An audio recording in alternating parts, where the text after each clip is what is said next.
Good morning student. तो चलिए आज हम लोग एक नए क्लास में आ चुके हैं और आज हम लोग जो देखने वाले हैं वो क्लास 10 का एनसीईआरटी बुक देखेंगे। वो भी किसका? साइंस का देखेंगे हम लोग। क्लास 10 एनसीईआरटी बुक हम लोग देखेंगे। किसके लिए देखेंगे? जैक बोर्ड के लिए देखेंगे। ये जो हम लोग देखेंगे आज जो हम लोग पढ़ने वाले हैं वो किसके लिए पढ़ने वाले हैं? जैक बोर्ड के लिए पढ़ने वाले हैं।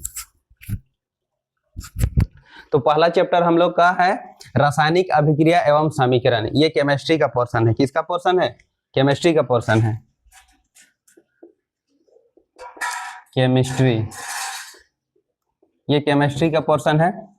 तो आज हम लोग देखते हैं पहला चैप्टर रासायनिक अभिक्रिया और समीकरण। तो सबसे पहले हम लोग को क्लास स्टार्ट करने से पहले जो चैप्टर है, जो हेडिंग है, उसको हम लोग को समझना होगा। तो रासायनिक अभिक्रिया और समीकरण, यहाँ दो वर्ड है। तो रासायनिक अभिक्रिया और समीकरण में क्या अंतर है हम लोग देख लेते हैं। पहला देखेंगे रासायनिक अभिक्रिया। तो रासायनिक अभिक्रिया वह प्रक्रिया है, रासायनिक अभिक्रिया क्या? वह प्रक्रिया है जिसमें एक या एक से अधिक पदार्थ आपस में क्रिया करके नए गुणधर्म वाले पदार्थ का निर्माण करते हैं। यहाँ पर हम लोग का दो वर्ड है। रासायनिक पदार्थ जो अभिक्रिया में भाग लेते हैं क्या कहलाते हैं? अभिकारक। और जो रासायनिक अभिक्रिया के बाद बनते हैं वो क्या कहलाते हैं? उत्पाद बनते हैं। उत्पाद यहाँ पर हम लिख दिए हैं बढ़िया से, इसको स्टार मार्क कर लीजिएगा। ये क्या है? पहला क्या है? अभिकारक। इसको हम लोग इंग्लिश में क्या बोलते हैं? रिएक्टेंट। रिएक्टेंट क्या है? जो पदार्थ रासायनिक अभिक्रिया में भाग लेते हैं और ये कहाँ होते हैं? सदैव दाएं ओर होते हैं। सदैव कहाँ होते हैं? एक सेकेंड, सॉरी, सदैव कहाँ होते हैं? बाईं ओर होते हैं, लेफ्ट साइड होता है। और नेक्स्ट हम लोग देखेंगे प्रोडक्ट।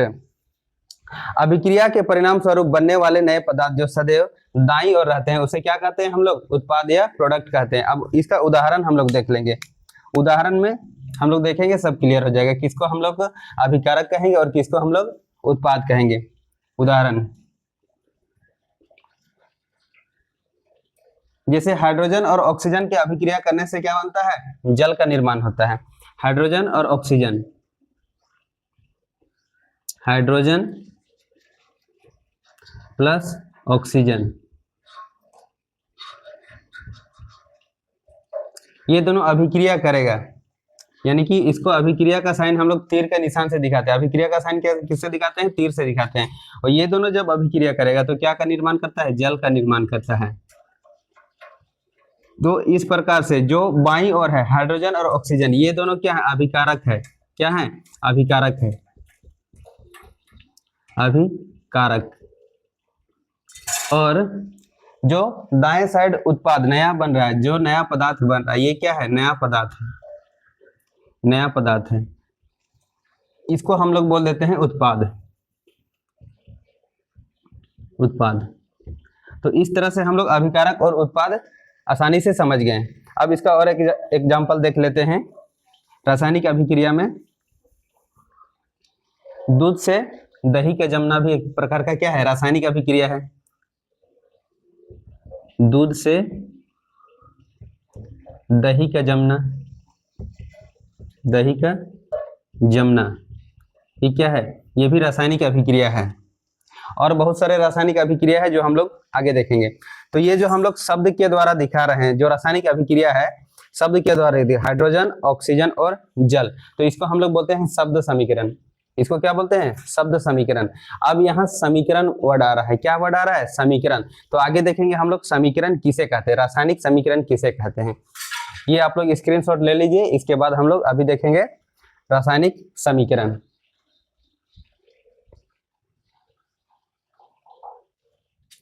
अब हम लोग क्या देखेंगे? नेक्स्ट क्या देख रहे हैं? रासायनिक समीकरण। तो रासायनिक समीकरण क्या होता है? किसी रासायनिक अभिक्रिया का प्रतीकात्मक निरूपण रासायनिक समीकरण कहलाता है। यहाँ पर एक वर्ड आया है क्या? प्रतीकात्मक निरूपण। इसको समझेंगे क्या कहलाता है? रासायनिक समीकरण कहलाता है। इसमें अभिकारक यानी कि रिएक्टेंट और उत्पादों यानी प्रोडक्ट को शब्दों के स्थान पर उनके रासायनिक सूत्र यानी कि केमिकल फॉर्मूला और प्रतीकों के रूप में संक्षिप्त करके लिखा जाता है। अब इसको समझेंगे हम लोग क्या होता है। तो रासायनिक समीकरण में जैसे कि हम लोग शुरू में क्या पढ़े? रासायनिक अभिक्रिया, उसको क्या किया? शब्द के रूप में हम लोग देखे। जैसे कि हाइड्रोजन और ऑक्सीजन, हाइड्रोजन और ऑक्सीजन देखें हम लोग क्या देखे? हाइड्रोजन और oxygen, hydrogen plus oxygen, oxygen, ये दोनों जब अभिक्रिया किए, अभिक्रिया का साइन क्या देंगे हम लोग, तीर का निशान से दिखाएंगे अभिक्रिया का साइन, और ये दोनों क्या बना दिया, जल बना दिया, जल। तो ये नया पदार्थ हो गया, इधर क्या बोले हम लोग, अभिकारक है, और इधर क्या है, उत्पाद है। अब हम लोग क्या ले रहे हैं, जो अभिकारक है उसको हम लोग क्या से दिखाएंगे, इसके प्रतीक चिन्ह के रूप में दिखाएंगे, और ये जो जल प्रोडक्ट बन रहा है, जो नया उत्पाद बन रहा है, उसको भी उसका केमिकल फॉर्मूला के द्वारा दिखाएंगे। जैसे कि हाइड्रोजन का हम लोग को प्रतीक चिन्ह याद करना है, हाइड्रोजन का क्या होता है, H होता है। तो हाइड्रोजन कभी भी अकेले नहीं रहते हैं, हाइड्रोजन क्या रहते हैं, H2 के रूप में रहते हैं, और ऑक्सीजन O2 के रूप में रहते हैं। और ये दोनों जब रिएक्शन करेंगे, अभिक्रिया करेंगे, तो क्या बनेगा, H2O। अब ये हम लोग देख लेते हैं, ये क्या हो गया, ये हम लोग का रासायनिक समीकरण हो गया। ये जो है हम लोग का, ये क्या है, ये रासायनिक समीकरण है, रासायनिक समीकरण। रासायनिक समीकरण हम लोग दो तरीके से दिखा रहे हैं, एक शब्द समीकरण और एक प्रतीक चिन्ह के रूप में समीकरण दिखा रहे हैं। अब इसको हम लोग क्या करते हैं, बैलेंस करते हैं। वो बैलेंस करना हम लोग आगे सीखेंगे, यहाँ बैलेंस नहीं है, हम यहाँ पर कंप्लीट कर लेते हैं। यहाँ जैसे हाइड्रोजन 2 है, ऑक्सीजन 2 है, तो यहाँ ऑक्सीजन भी 2 होना चाहिए, तो हम लोग यहाँ क्या कर दिए, 2 लगा दिए। तो इस तरह से हम लोग का ये बैलेंस हो गया। रासायनिक समीकरण को बैलेंस करना बहुत जरूरी है। अब इस तरह से हम लोग समझ गए कि ये रासायनिक समीकरण क्या है। जब उसको क्या करते हैं, उसका प्रतीक चिन्ह के रूप में हम लोग क्या करेंगे, शो करेंगे, तो क्या कहलाएगा, ये रासायनिक समीकरण कहलाएगा। अब नेक्स्ट देखेंगे हम लोग कि रासायनिक समीकरण को संतुलित कैसे करते हैं। इसका और एक एग्जांपल देख लेते हैं, जैसे मैग्नीशियम और ऑक्सीजन, मैग्नीशियम और ऑक्सीजन, मैग्नीशियम और ऑक्सीजन का जब रिएक्शन होगा तो क्या बनेगा, मैग्नीशियम ऑक्साइड बनेगा। क्या बनेगा, मैग्नीशियम ऑक्साइड, मैग्नीशियम ऑक्साइड। इसको भी हम लोग फॉर्मूला में लिखते हैं Mg+O2। जब ये रिएक्शन करेंगे तो क्या होगा, मैग्नीशियम ऑक्साइड बनेगा। तो यहाँ पर हम लोग का क्या है, संतुलित नहीं है, ऑक्सीजन कितना है, 2 है, तो 2 हम लोग यहाँ लगा देते हैं, और ऑक्सीजन यहाँ 2 है, इसकी वजह से मैग्नीशियम भी यहाँ 2 हो गया, लेफ्ट राइट साइड में मैग्नीशियम भी हो गया 2। अब मैग्नीशियम को यहाँ पर हम लोग आगे में, ये हम लोग आगे सीखेंगे कैसे हम लोग रासायनिक समीकरण को संतुलित करते हैं। नेक्स्ट देखेंगे हम लोग रासायनिक समीकरण संतुलित करेंगे।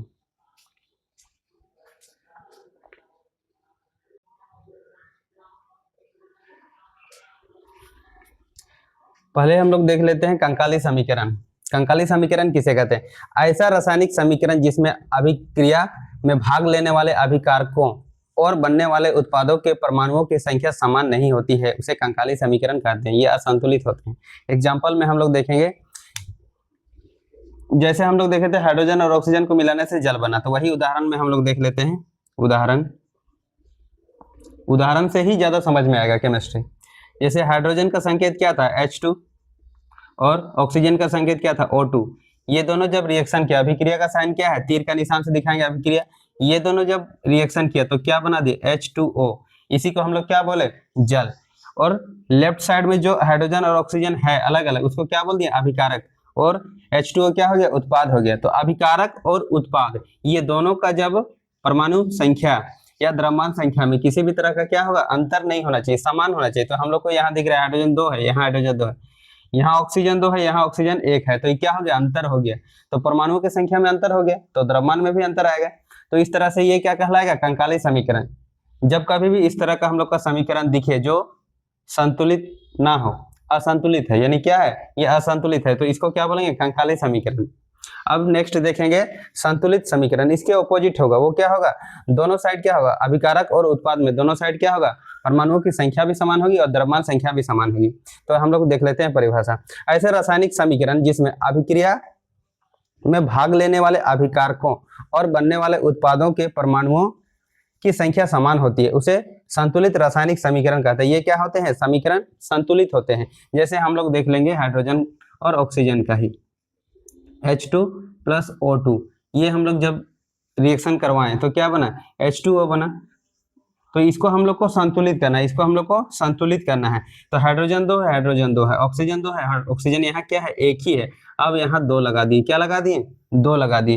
तो इसके वजह से हाइड्रोजन 4 हो गया और ऑक्सीजन कितना हो गया, 2 हो गया। यहाँ से मल्टीप्लाई होता है दोनों, यहाँ से ऑक्सीजन मल्टीप्लाई हो जाएगा, ऑक्सीजन 2 हो जाएगा और हाइड्रोजन 2 दूनी 4 हो जाएगा। तो यहाँ भी हम लोग को क्या चाहिए, हाइड्रोजन 4 चाहिए। तो हाइड्रोजन 4 के लिए क्या करेंगे, 2 लगाएंगे। कभी भी हम लोग अपने से जो नंबर लगाएंगे बैलेंस करने के लिए वो तत्व के आगे लगाएंगे या परमाणु के आगे लगाएंगे, हम लोग पीछे कभी भी नहीं लगाएंगे, नीचे यहाँ कभी भी नहीं लगाएंगे, ये पहले से लगा हुआ रहेगा, हम लोग को लगाना होगा बैलेंस करने के लिए आगे लगाएंगे और वो मल्टीप्लाई होते जाएगा। तो इस प्रकार से ये क्या हो गया, हम लोग का संतुलित समीकरण हो गया। ये क्या हो गया, संतुलित समीकरण हो गया। इससे पहले भी हम लोग देखे थे, उसमें संतुलित नहीं किए थे हम लोग, और अभी क्या हो गया, हम लोग संतुलित किए। तो इसको हम लोग क्या कह दिए, संतुलित समीकरण, संतुलित समीकरण। और एक एग्जांपल देखे थे हम लोग मैग्नीशियम और ऑक्सीजन का। तो मैग्नीशियम हम लोग देख लेते हैं, मैग्नीशियम अकेले रहता है, मैग्नीशियम क्या रहता है, अकेले रहता है। लेकिन ऑक्सीजन ये अब द्विपरमाणुक होता है। अब ये दोनों रिएक्शन करेगा तो क्या बनाएगा, मैग्नीशियम ऑक्साइड, मैग्नीशियम ऑक्साइड। अब ये रिएक्शन किया तो इधर 2 नहीं गया, तो क्या करेंगे, अब बैलेंस करेंगे। ऑक्सीजन 2 है तो यहाँ हम लोग क्या लगाएंगे, 2 लगाएंगे। कभी भी हम लोग लगाएंगे अपने से तो आगे लगाएंगे। अब ये दोनों के साथ मल्टीप्लाई होगा तो 2 ऑक्सीजन हो गया, 2 मैग्नीशियम हो गया। अब यहाँ मैग्नीशियम अकेले है, इधर मैग्नीशियम राइट साइड में कितना है, 2 है। तो अब इधर भी हम लोग को 2 करना है, तो इसके लिए क्या करेंगे, हम लोग यहाँ 2 लगा देंगे। तो इस प्रकार से हम लोग का क्या हो गया, ये संतुलित हो गया। हम लोग का ये समीकरण क्या हो गया, संतुलित हो गया। अब नेक्स्ट देखेंगे, ये जो संतुलित किया हम लोग को क्यों करना जरूरी है, संतुलित करना क्यों जरूरी है, आगे देखेंगे हम लोग।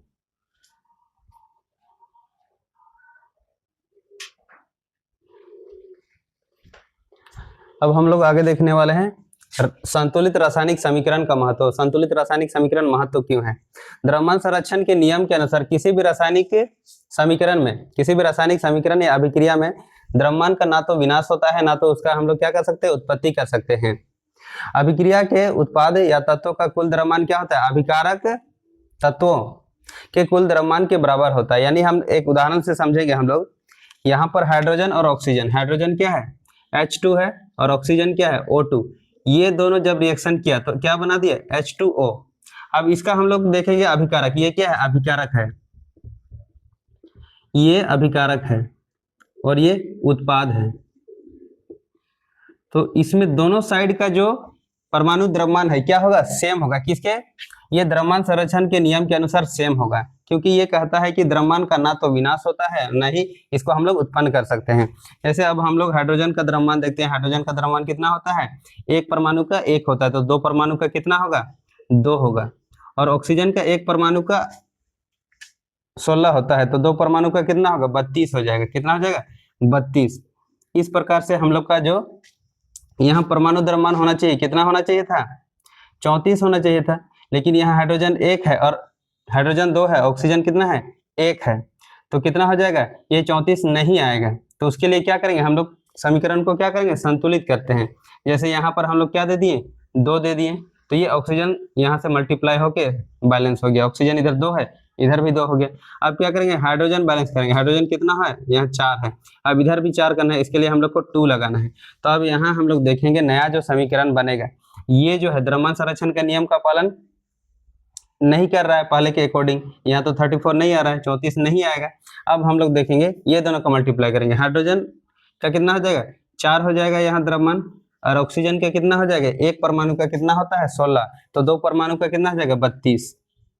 तो अब यहाँ पर यहाँ देखें, 2 दूनी 4 और एक परमाणु का कितना होता है, 16, और वो भी मल्टीप्लाई हो जाएगा, तो यहाँ हो जाएगा 4 + 32।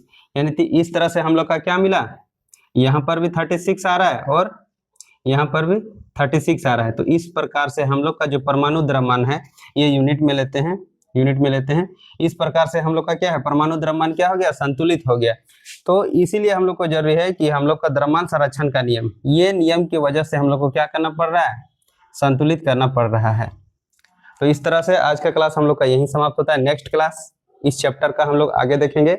इसके बाद हम लोग देखेंगे रासायनिक समीकरण के प्रकार, रासायनिक समीकरण के कई प्रकार हैं वो देखेंगे। इसके बाद इस चैप्टर का अभ्यास वाला क्वेश्चन भी कराएंगे हम। तो आप लोग चैनल को लाइक और सब्सक्राइब कीजिए, ज़्यादा से ज़्यादा हो सके तो शेयर कीजिए। Thank you students.